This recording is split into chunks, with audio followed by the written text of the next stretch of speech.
విశాఖలో దారుణం జరిగింది. గాజువాకలో ప్రియురాలు ముక్కలుగా నరికాడు ప్రియుడు. హత్య తర్వాత మృతదేహాన్ని ముక్కలు చేసి ఫ్రిడ్జ్లో గోనెసంచులో పెట్టాడు. శరీర భాగాలు ఫ్రిడ్జ్లో ఉంచాడు. 2 ముక్కలుగా చేసి సగభాగం ఫ్రిడ్జ్లో పెట్టి మరో సగభాగం గోనెసంచులో కట్టాడు. భార్య పుట్టింటికి వెళ్లడంతో ఈ ఘాతుకానికి పాల్పడ్డాడు రవీంద్ర. ఘటనపై కేసు నమోదు చేసి దర్యాప్తు చేస్తున్నారు పోలీసులు. నేవీ ఉద్యోగి రవీంద్రను పోలీసులు అరెస్ట్ చేశారు.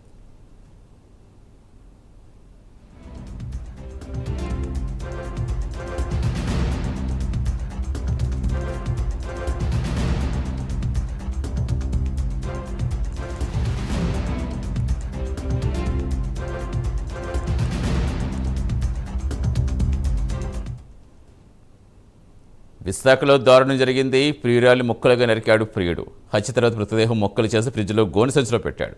శరీర భాగాలు ఫ్రిడ్జ్లో ఉంచాడు. 2 ముక్కలుగా చేసి సగభాగం ఫ్రిడ్జ్లో పెట్టి మరో సగభాగం గోనెసంచులో కట్టాడు. భార్య పుట్టింటికి వెళ్లడంతో ఈ ఘాతుకానికి పాల్పడ్డాడు రవీంద్ర. ఘటనపై కేసు నమోదు చేసి దర్యాప్తు చేస్తున్నారు పోలీసులు. నేవీ ఉద్యోగి రవీంద్రను అరెస్ట్ చేశారు పోలీసులు.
విశాఖలో దారుణం జరిగింది. గాజువాకలో ప్రియురాలు ముక్కలుగా నరికాడు ప్రియుడు. హత్య తర్వాత మృతదేహం ముక్కలు చేసి ఫ్రిడ్జ్లో గోనెసంచులో పెట్టాడు. 2 ముక్కలుగా చేసి సగభాగం ఫ్రిడ్జ్లో పెట్టి మరో సగభాగం గోనెసంచులో కట్టాడు.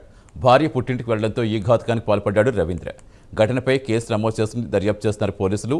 నేవీ ఉద్యోగి రవీంద్రను అరెస్ట్ చేశారు పోలీసులు. పూర్తి సమాచారం ఇచ్చేందుకు మా అసోసియేట్ ఎడిటర్ వాసు జాయిన్ అవుతున్నారు. Good morning Vasu. అసలు ఏంటి, ఎలా చూడాలి? అంత ముక్కలుగా చేస్తే అంత ఒక నేవీ ఉద్యోగి అయ్యుండి ఎంత బిహేవ్ చేయడంటే అసలు ఏ విధంగా పోలీసులు ఏం చెప్తున్నారు? సతీష్, ఈ సంఘటన రాత్రి సంచలనం వేసింది. ఆ పారిశ్రామిక ప్రాంతమైనటువంటి గాజువాకలో ఇటువంటి సంఘటన చోటు చేసుకోవడం పట్ల ప్రజలు కూడా ఉట్టుబడి చేస్తుంది.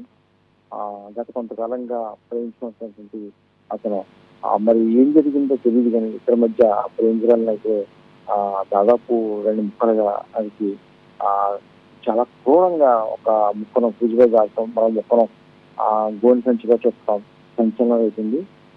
భార్య పుట్టింటికి వెళ్ళడంతో మరి ఆమె ఎటువంటి వాగ్వాదం జరిగింది, ఏం జరిగింది తెలియదు, కానీ చాలా దారుణంగా వచ్చేసాడు. అతను కూడా కొన్ని మామూలు మనిషి కాదు. ఒక న్యాయంలో ఒక గౌరవప్రదమైన ఉద్యోగం చేస్తూ ఈ విధంగా సమాజం సిగ్గుపడేలాగా ఈ విధంగా చేయడం పట్ల అయితే గాజువాక ప్రజలైతే ఆగ్రహం వస్తుంది. ప్రస్తుతానికి అతను పోలీసులు అదుపులో ఉన్నప్పుడు కూడా పూర్తి వివరాలు వెల్లడించాల్సింది.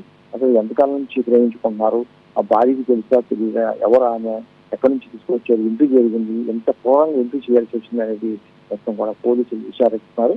వాస్తవాలు ఇంకా తెలియాల్సింది. ఏదైనప్పుడు కూడా ఒక స్త్రీని ఈ విధంగా దారుణంగా క్రూరంగా ముక్కలు చేసి స్త్రీలో దాచడం, మరో ముక్కలు పోలీసులు చేయబడటం పట్ల అయితే మొత్తం విశాఖవాసులు అయితే అందరూ ఆగ్రహం చేసి ప్రస్తుతం పోలీసులు దీనిపై పూర్తి దర్యాప్తు చేస్తున్నారు.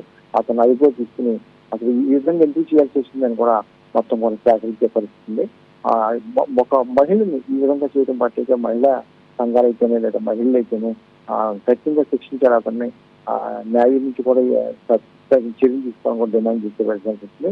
అసలు ఎందుకు చేసేది పూర్తి వివరాలు అయితే తెలియజేస్తుంది సతీష్. Thank you Vasu.